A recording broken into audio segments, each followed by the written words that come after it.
have been studying for years if the mission really was to extract a sample, why send a bunch of blue-collar grunts who would likely defy Ash's directives. The company is probably performing many human tests like this after the events of Lean. Ripley stands out as a notable survivor, smart, able to see the bullshit of the company, and she survives, in effect beating the alien one-on-one. She represents an optimum host. Aliens. 1986. By the events of Aliens, Romulus has revealed that facehugger factories already exist, so again securing a sample is not the real goal. Ripley, who was likely found before they found Big Chap floating in space, wakes up believing she has been floating in space for years and happened to be picked up. I think she was unfrozen because of the Queen. The mission in Aliens was another elaborate experiment. The colonists sent to the automated facility were again sent there to be incubated and overrun. In this case, a rare queen was birthed from the colonists, who were also sent to die.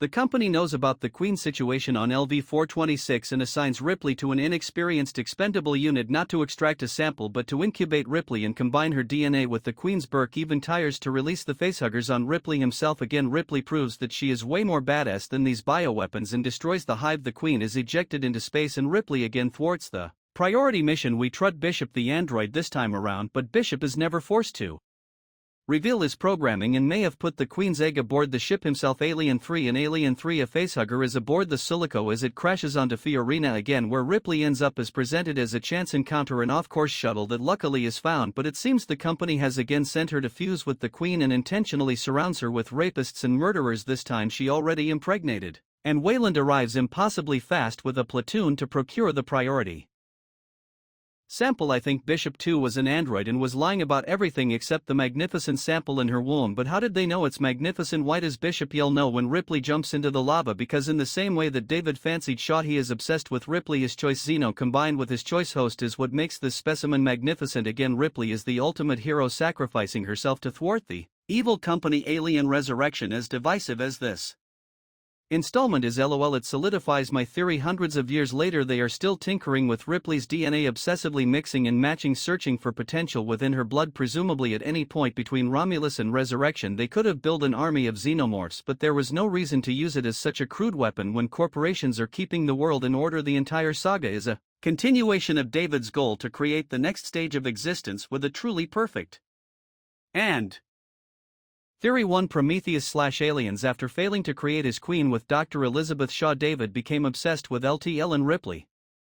After re-watching the entire Alien saga, I have a theory on the significance of Ellen Ripley, and why Weyland-Yutani is fascinated by her specifically. First, the Alien prequels/Romulus added lore that recontextualizes the original quadrilogy. We see David, an extremely powerful Al who is in many ways superior to humanity. By the end of Covenant, he has spent years learning the secrets of the engineers and has learned how to create the legendary xenomorph. With Weyland's build and God complex, David also aspires to further refine the creature. The last thing we know, canonically, that David does is extend an olive branch and share his research and goals with Weyland-Yutani.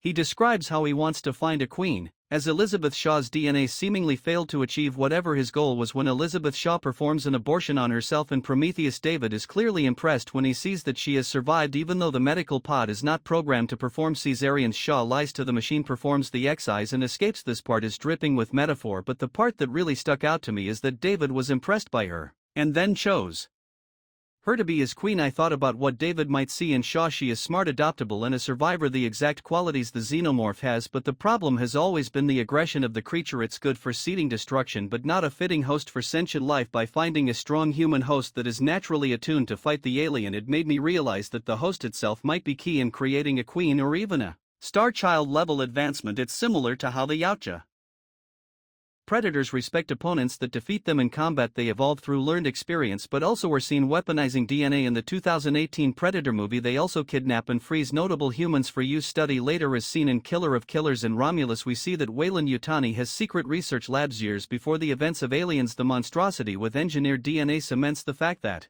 David shared his advanced research with Weyland-Yutani long before the original films. I like the idea that David is secretly running Weyland-Yutani by the events of the original quadrilogy, but regardless, it's established that xenomorph research is well underway. By the year 2142, the original quadrilogy always had this element of the company knowing more than the grunts who were sent on missions, but I think the missions in Alien 1 to 3 are elaborate experiments, are not at all about simpy Securing a sample. The company already has lots of samples. The significance about the alien samples in the original quadrilogy are the conditions in which they were created. Alien 1979. The company assigns Ash 2 days before launch and sends a small crew knowingly to stress test the organism that they controllable entity. Resurrection depicts this finally happening. The xenomorph gains some of Ripley's reproductive traits and Ripley gains some of the alien's advanced features. The successful Ripley close represents the ability to control the weapon and to create a new species with human intelligence and xenomorph durability. And of course our girl thwarts the grunts, escapes and again deprives the company of her potential. Too long. Didn't read. Ripley was the key to it all. Her intelligence, adaptability and maternal survival instincts make her an exceptional candidate for genetic manipulation, even more so than David's first chosen Queen Elizabeth Shaw. All of the original missions in Alien 1 to 3 were for the purposes of finding queens and suitable hosts rather than simply securing a xenoqueen sample. The experiments in the original quadrilogy are to advance human evolution using Ripley as a template. The 200-year obsession with Ripley's blood mirrors David's fixation with Shaw. The whole series might be the story of a psychopathic android pining after his unwilling queen. Comment 1. Shaw was infertile, by the way, kind of makes her a candidate for merely a host, so the hybrid that would spawn would always kill her rather than a typical birth, which allows for a different type of hybrid. Comment 2. And Romulus. Ripley was found at the same time as Big Chap. You can see the escape ship in 2 scenes, one in the space station and second being thrown into space as the station collides with the rings. Comment 3. Fuck the prequels are bloody awful disgraceful little pieces. Theory 2. Unalive. Bill's Superman monologue is wrong, and that's the point.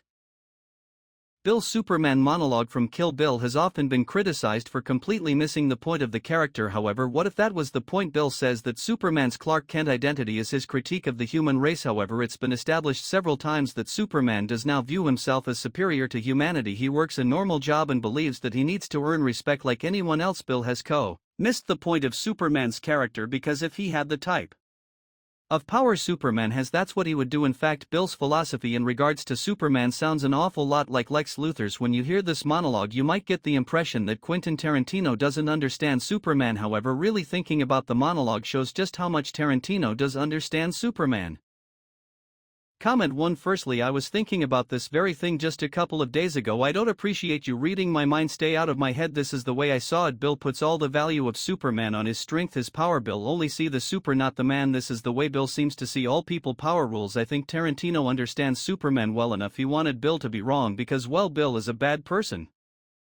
Comment 2. That particular monologue is the subject of a lot of debate, but it very much ties into many of the characters having double lives. You have all these exceptionally skilled assassins, but then we also see this other side to most of them. The bride is one of the most frighteningly strong fighters on the planet, and she stepped down to live a simpler, happy life with some guy in a backwater town. She was Superman and she chose to be Clark. Bill couldn't abide by the aside from the jealousy issues. Bill herself is the leader of criminal syndicate, or at least a powerful gang of killers, and he vies people as below him. You kind of have to dehumanize people to run a contract killing agency. One would think he believes he's Superman, as you said, and that it would be beneath him to try and live an ordinary life, because to live an ordinary life would mean he's weak, just like he believes Clark's civilian persona is making mockery of humanity. So I believe you're right that Bill is wrong in his interpretation. Going to the actual Superman issue, it really depends on the writer and ear of Superman whether Clark or Superman is. The tour personal has kind of fluctuated. As I understand it, Christopher Reeves protracted it where I believe Superman is Clark in his more natural state of being. Personality-wise, Dean Cain's Clark was explicitly stated by Mr. Cain to be the true persona. I kind of prefer it in the middle, that Superman and the Clark Kent who works at the DP are exaggerations. Superman is the persona he believes will help inspire and that he think will reassure people. The Clark of the DP and his exaggerated, meek and nerdy versions are Clark's true insecurities and small-town humility just cranked up a bit more to help throw off suspicion. Then there's the Clark Kent of Smallville, the town who is who Clark naturally is. He is brave and heroic and meek and smart in all of the best and worst qualities of his alter egos. He's complicated and human. Comment 3.